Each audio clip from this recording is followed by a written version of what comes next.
আপনারা লক্ষ্য করে দেখবেন এই সাম্য এবং সর্বশেষ আমরা পারভেজকে হারিয়েছি, অর্থাৎ স্বল্প সময়ের ব্যবধানে রাজধানী ঢাকায় বেসরকারি বিশ্ববিদ্যালয়ে আমরা পারভেজকে হারালাম এবং সর্বশেষ ঢাকা বিশ্ববিদ্যালয়ে আমরা সাম্যকে হারালাম। স্বাভাবিকভাবেই ছাত্র দলের নেতা কর্মীরা যারা বিগত 15.5 বছর এই খুনি হাসিনার বিরুদ্ধে প্রকাশ্যে হাসিনার চোখে চোখ রেখে, হাসিনার প্রশাসনের চোখে চোখ রেখে রাজপথে লড়াই করেছে, সংগ্রাম করেছে, তাদের হৃদয়ে রক্তকরণ হয়েছে যে এই স্বল্প সময়ের ব্যবধানে তারা তাদের 2 সহকর্মীকে, পদ্মারে 2 জন নেতাকে তারা হারিয়েছে। তারা স্বাভাবিকভাবে ক্ষুব্ধ, তারা স্বাভাবিকভাবে ব্যথিত, তার খুব অবশ্যই সোশ্যাল মিডিয়ায় প্রকাশ করেছে এবং আমরা অবশ্যই সেই সময় বেশ কিছু দাবি দেওয়ার সামনে এসেছে।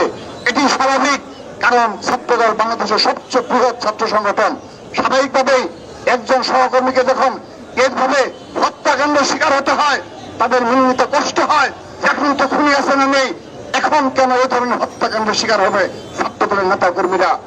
সে কারণে তারা প্রতিক্রিয়া জানিয়েছে এবং যৌক্তিকভাবে সে প্রতিক্রিয়া দেখেছে। কিন্তু এই বাংলাদেশে একটা গুপ্ত সংগঠন রয়েছে, 1971 সালের পরাজিত শক্তিদের দূষণ রয়েছে, যারা এই ঢাকা বিশ্ববিদ্যালয়ে এখনো গুপ্ত অবস্থায় রাজনীতি করে, তারা প্রকাশ্যে তাদের সংগঠনের পরিচয় দিতে লজ্জাবোধ করে। সেই সংগঠনের নেতা কর্মীরা সাম্যের হত্যাকাণ্ড নিয়ে সোশ্যাল মিডিয়ায় প্রপাগান্ডা ছড়িয়েছে। আমরা শুধু নিন্দা জানিয়ে ক্ষান্ত হব না, আমরা তাদেরকে দাঁত ভাঙা জবাব দেওয়ার জন্য প্রস্তুত। যখন মনে করব তাদেরকে রাজপথে আমরা সেভাবে জবাব দেব। আমরা আমাদের ভাইকে হারিয়েছি, আমাদের স্বাভাবিকভাবে আমাদের নেতা কর্মীরা ক্ষুব্ধ থাকবে। আপনারা লক্ষ্য করে দেখবেন তারা কতটা হিংস্র, তারা কতটা মনুষ্যত্বহীন, সেই প্রমাণ তারা সোশ্যাল মিডিয়ায় দিয়েছে। তারা ইতিমধ্যে 3 জনকে গ্রেপ্তার করা হয়েছে বলে আমাদের জানানো হয়েছে। যদিও আমরা এই বিষয়ে স্পষ্ট বক্তব্য রাখছি না, কারণ বিশ্ববিদ্যালয় প্রশাসন আনুষ্ঠানিকভাবে আমাদের অবহিত করেনি যে এই 3 জনই সত্যিকার অর্থে সাম্যের খুনি এবং সেই হত্যাকাণ্ডের সাথে পুরোপুরি জড়িত, আমাদেরকে তারা স্পষ্ট করেনি। সে কারণে আমরা এই বিষয়ে পরবর্তীতে আরো বেশি স্পষ্ট বক্তব্য রাখবো।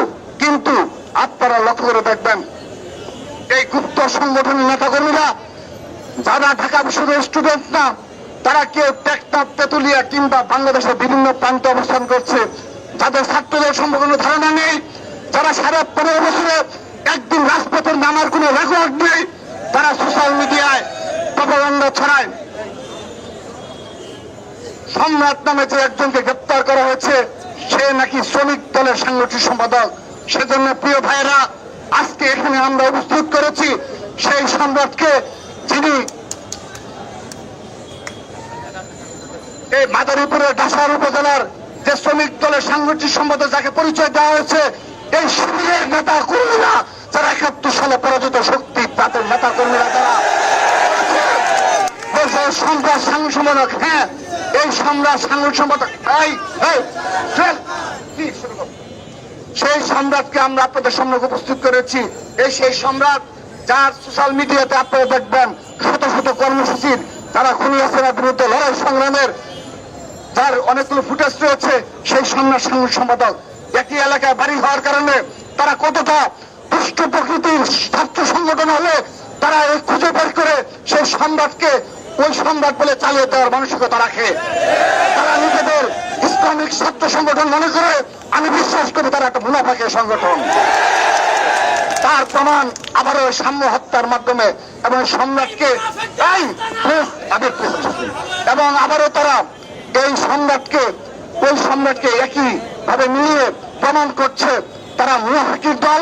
এবং সেই কারণে 1990 সালে সকল সংগঠন, সকল ছাত্র সংগঠন মিলে তাদের বিরুদ্ধে নিষিদ্ধের পক্ষে অবস্থান গ্রহণ করেছিল।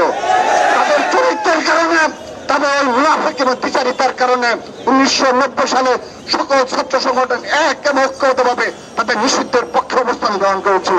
সেই অবস্থান আজ অবধি রয়েছে। আমরা বিশ্বাস করি তাদের এই অপকর্ম এবং এই ধরনের বিচারিত চরিত্রের কারণে, মিথ্যাচারীর কারণে এবং তারা যে ভোট বাহিনী সোশ্যাল মিডিয়ায় গড়ে তুলেছে, তারা হয়তো মনে করে থাকতে পারে, তারা হয়তো মনে করতে পারে এই প্রপাগান্ডার মাধ্যমে বাংলাদেশের ছাত্র সমাজকে বিভ্রান্ত করে এই ছাত্রদলকে কলুষিত করবে এবং ছাত্রদলকে সাধারণ শিক্ষার্থীদের দূরে সরে দেবে। স্পষ্ট বলে বলতে চাই, এই ঢাকা বিশ্ববিদ্যালয় চত্বরে দেখে যাও, ঝড় বৃষ্টিকে উপেক্ষা করেও শত শত সামনের ভাইয়েরা এখানে রাজপথে অবস্থান গ্রহণ করেছে। তোমাদের মিছিল কত বড় হয় আমরা লক্ষ্য করে দেখেছি। স্বাধীনতার পর থেকে কার কি অর্জন আমরা অবগত রয়েছি।